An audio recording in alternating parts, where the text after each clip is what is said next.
वक्त तो सबसे पहली राम जी के जीवन से सीखने लायक गुरु भक्ति। एक्चुअली राम जी यह सब सिखाने के लिए आए हैं। भगवान रामचंद्र इस धरती पर आए, इस धरती पर आकर घर भी खोला, रिपेयरिंग भी किया और वह गंदगी को भी साफ किया। लेकिन गंदगी को साफ, असुरों को मारना ये राम जी का उद्देश्य नहीं था।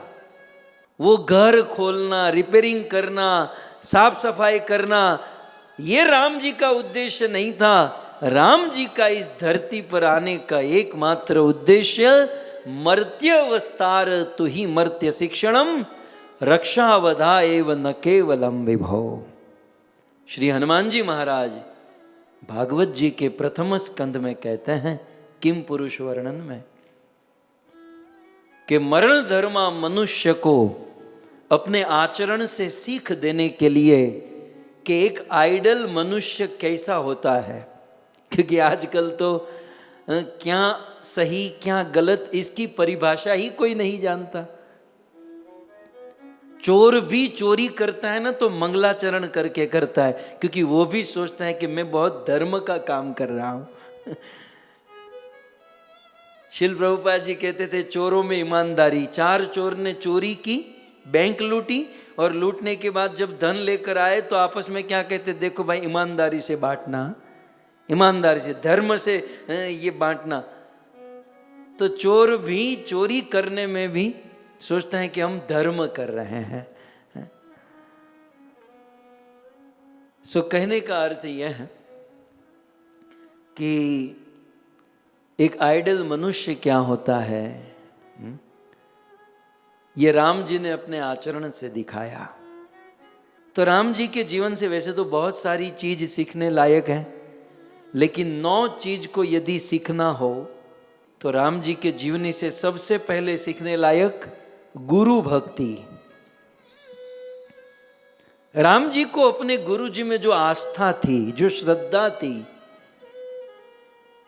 इवन राम जी परम समर्थ होते हुए भी बिना गुरु की आज्ञा से कोई काम नहीं किए। कई बार हमारे जीवन में क्या होता है ना, शुरू शुरू में हम लोग गुरु को बहुत शरणागत होते हैं, गुरु के पीछे पीछे चलते हैं।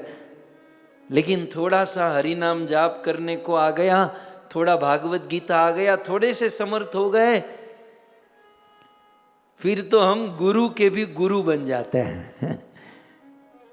गुरु भी सोचते हैं कि मुझे चेला नहीं मिला, मुझे गुरु मिला है।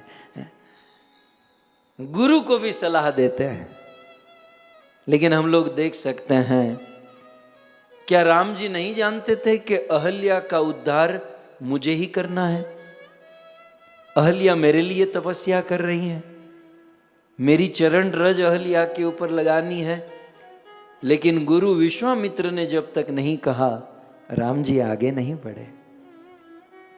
क्या राम जी नहीं जानते थे कि धनुष मुझे तोड़ना है? लेकिन जब तक विश्वामित्र ने नहीं कहा, राम जी उस धनुष को तोड़ने के लिए चाहे कैसी भी स्थिति आ गई। पूरे ब्रह्मांड को चराने वाले, ब्रह्मांड के करोड़ों जीवों को चलाने वाले, क्या राम जी को यह नहीं पता था कि मुझे कहां रहना चाहिए, कहां नहीं रहना चाहिए?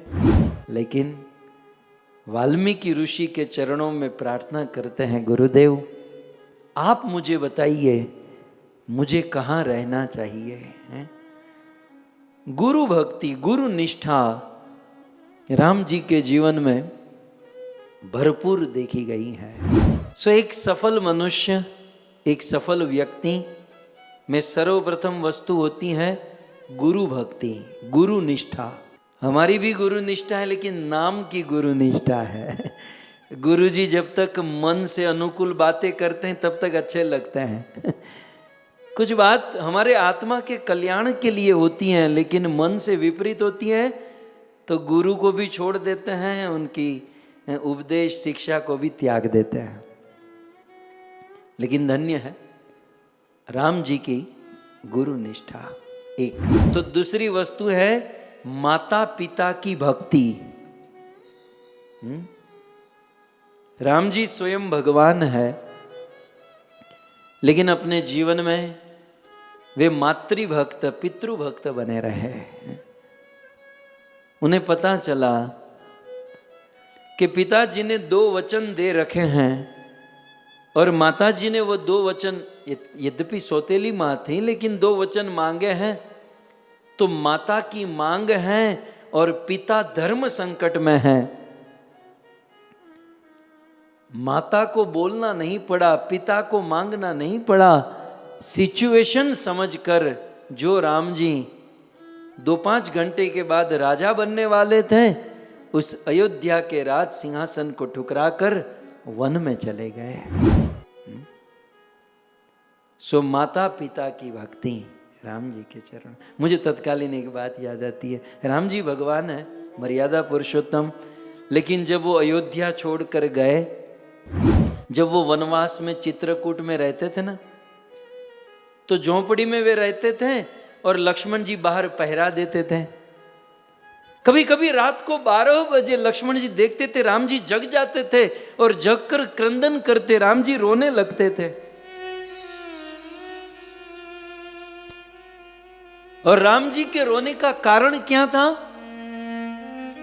गोस्वामी जी लिखते हैं, जब जब राम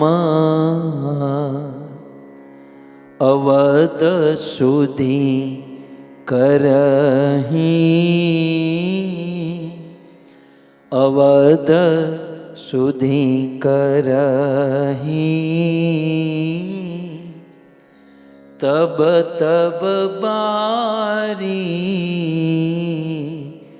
बिलो चन भरहीं। जब जब राम सुमिरी मातु पितु परिजन भाई, सुमिरी मातु पितु हे परिजन भाई, भरत स्नेहु सेवक सील काई। जब जब राम, जब जब राम अवध सुधी करहीं। वनवास के दौरान राम जी को जब अयोध्या की याद आती तो राम जी की आंखें आंसुओं से भर जाती। सुमिरी मातु पितु परिजन भाई, अपने माता पिता को याद करके और भरत की सेवकाई याद करके राम जी रात भर रोते रहते थे। सो रामनवमी के अवसर पर राम जी से 9 चीज सीखने लायक। सर्वप्रथम गुरु निष्ठा, दूसरा माता पिता की भक्ति, तीसरा रामायण से सीखने लायक अच्छी संगत बहुत जरूरी है। अच्छी संगति करना और बुरी संगति से बचना। रामायण में राम जी को कतः वनवास न मिलता, दशरथ की मृत्यु न होती, कैकेयी आदि विधवा न बनती, अयोध्या के लोग 14 साल दुखी न होते, यदि कैकेयी ने बुरी संगति न की होती। अयोध्या की बगिया को उजाड़ कर रख दिया कैकेयी ने, और उसके पीछे मंथरा की संगति। नृपति कहे आगत जन्मोना, हे नृपति कहे आगत जन्मोना, प्रगट्या मारा पाप, आज बता प्रगट्या मारा पाप। ये गुरु दुभावा हशे, गायों ने मारी हशे,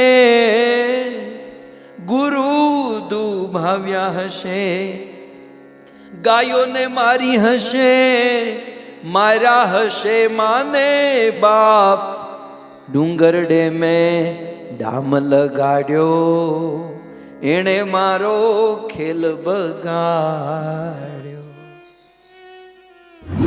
महाराज दशरथ अफसोस करते रह गए कि मैंने पूर्व जन्म में बहुत पाप किए होंगे, मैंने गुरु के दिल को दुभाया होगा, मैंने गायों की हत्या की होगी, और इसीलिए मुझे कैकेयी जैसी पत्नी और उसको मंथरा जैसी संगति मिली। आप जानते हैं, जब ये कौभांड खुल गया कि मंथरा ने कैकेयी के कान भरे थे, और फिर शत्रुघ्न और भरत जी ने पता लगवाया कि हमारी माताजी कैकेयी ने जिसकी संगति की थी वो मंथरा आई कहां से थी। आज तक कोई नहीं जान पाया। भाई जिसका एसोसिएशन करना है, जिसकी संगति करनी है, उसका आगे पीछे क्या है, उसकी प्रोफाइल तो जाननी चाहिए। सो मंथरा के बारे में कोई नहीं जानता था, कहां से आई, किस घराने की है। सो रामायण से तीसरी शिक्षा मिलती है कि हमें बुरी संगति से बचना चाहिए। रामायण में से चौथी, राम जी से चौथी वस्तु सीखने लायक, हम लोग गृहस्थ हैं, राइट। हम गृहस्थों के लिए धन दौलत, ये मान सम्मान समृद्धि से कई गुना उत्तम, कई गुना श्रेष्ठ है हमारे अपने लोगों से रिश्ता बनाकर रखना। ये रिश्ते नाते जो है धन दौलत से बढ़कर है। कई बार ऐसा होता है कि एक और हमारा संबंध, रिलेशन, और दूसरी बार धन संपत्ति या पोस्ट पोजीशन सीखना चाहिए। हमने तो हमारी छोटी सी लाइफ में बहुत कुछ देखा है। राम जी से ये सीखना चाहिए कि एक और संबंध की बात हो और दूसरी ओर पैसे और पोस्ट की बात हो, उस समय पैसे और पोस्ट को छोड़कर संबंध निभाना ये बुद्धिमानी है। पैसा और पद संबंध से बड़ा नहीं माना जाता। सो राम जी से ये सीखना चाहिए, जब बात संबंध की हो तो पैसा और पोस्ट को पीछे छोड़ देना चाहिए। कई बार कुछ लोग पैसे के खातिर संबंध बिगाड़ देते हैं, या फिर कोई संस्था या कोई समाज में अपने पोस्ट पोजीशन के खातिर संबंध को बिगाड़ते हैं। ये बिल्कुल गलत है। ये शास्त्र जानते ही नहीं है, राम जी को पढ़े ही नहीं है। सो संबंध, धन दौलत से संबंध बहुत बड़ी चीज होती है। राम जी ने दिखाया कि अपने भाइयों से, अपने माता पिता से संबंध रखने के लिए अपने राज, अयोध्या के राज पद को ठुकरा दिया। राम जी ने अयोध्या की संपत्ति को ठुकरा दिया, लेकिन अपने भाइयों के प्रति संबंध बनाकर रखा। दूसरी ओर देखें तो राम जी के भाई भरत ने भी यही किया कि मुझे अयोध्या का राजपाट नहीं, मुझे राम चाहिए। जिस परिवार में जहां पर रिश्ते की अहमियत होती है ना, वहां प्रेम होता है। जब हम फैमिली में रहते हैं, हम सब जॉइंट फैमिली वाले हैं, परिवार में रहने वाले हैं, फैमिलियर लोग हैं, जहां रिश्तों की अहमियत हम लोग समझते हैं, वहां पैसा और पद मायने नहीं रखता है। और जहां पैसा और पद मायने रखने लगे तो रिश्ता टूटेगा। ये राम जी ने अपने जीवन से सिखाया। चौथी चीज, 9 चीज सीखनी है ना, 5वीं चीज है सबके साथ समान व्यवहार करना चाहिए। भगवत कृपा से या हमारे कर्म के अनुसार हम चाहे कितने भी बड़े हो जाए, बड़ों की बड़ाई वही है कि वे सबको सम्मान करें, नहीं तो वो बड़ा काय का। राम जी वैसे सिद्धांत की दृष्टि से देखे तो भगवान है, फिलोसॉफिकल तो वो भगवान है, वैसे देखे जाए तो अयोध्या के राजकुमार है ना। इतने महान होकर भी राम जी केवट के साथ प्रेम कलह करते हैं। नहीं तो केवट जो उपाड़ा लिया था, उसके सामने राम जी की एक इशारा, एक भौं तरेर देते ना, केवट क्या उसकी 21 पीढ़ी आ जाती नौका लेकर राम की सेवा करने के लिए। लेकिन राम जी ने केवट का भी संग एसोसिएशन सौभाग्य दिया और शबरी जैसी भिलनी के घर पर गए और उस शबरी उस भिलनी के जूठे बेर खाए। यह है महान व्यक्ति की महानता कि कितना भी बड़ा हो जाए वो सबके साथ समान व्यवहार रखे। ये पांचवी चीज। छठी वस्तु राम जी के जीवन से सीखने लायक, दूसरों को क्षमा करना सीखे, बदला लेने की भावना को त्याग दे, क्षमा करे।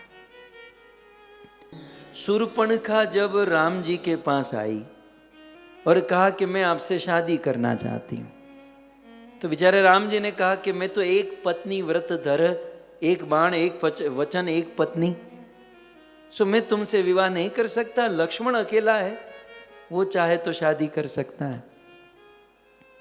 तो शूर्पणखा लक्ष्मण जी के पास गई तो उन्होंने मना किया राम जी के पास। तो शूर्पणखा को बुरा लग गया,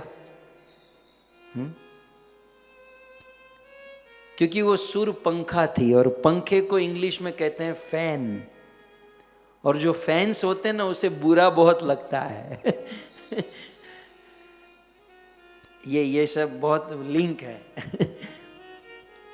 तो जो फैन होते हैं ना उसको बुरा लगता है, इसलिए कभी किसी का फैन मत बनो, बनना है तो लाइट बनो।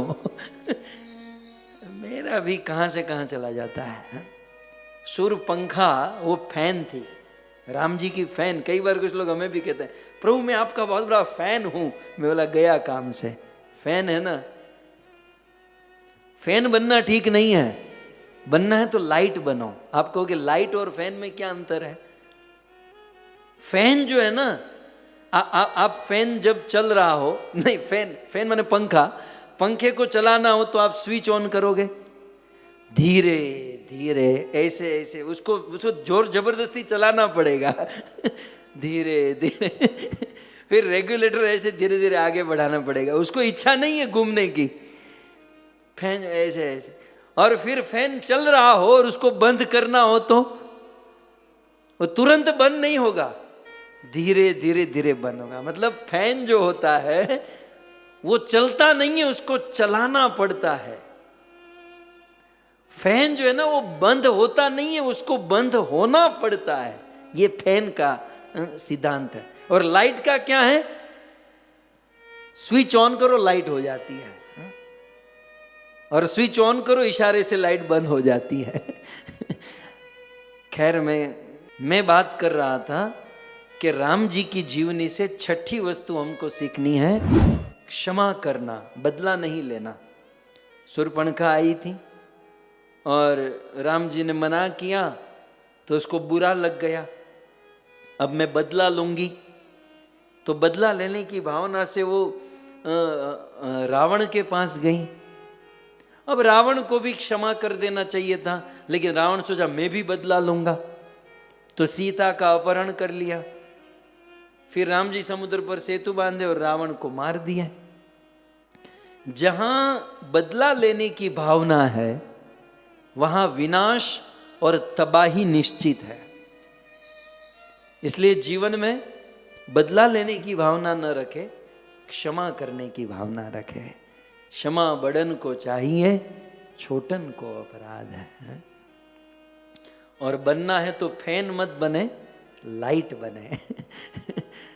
खैर, अब सातवां है, राम जी की जीवनी से विश्वास की ताकत बहुत बड़ी होती है।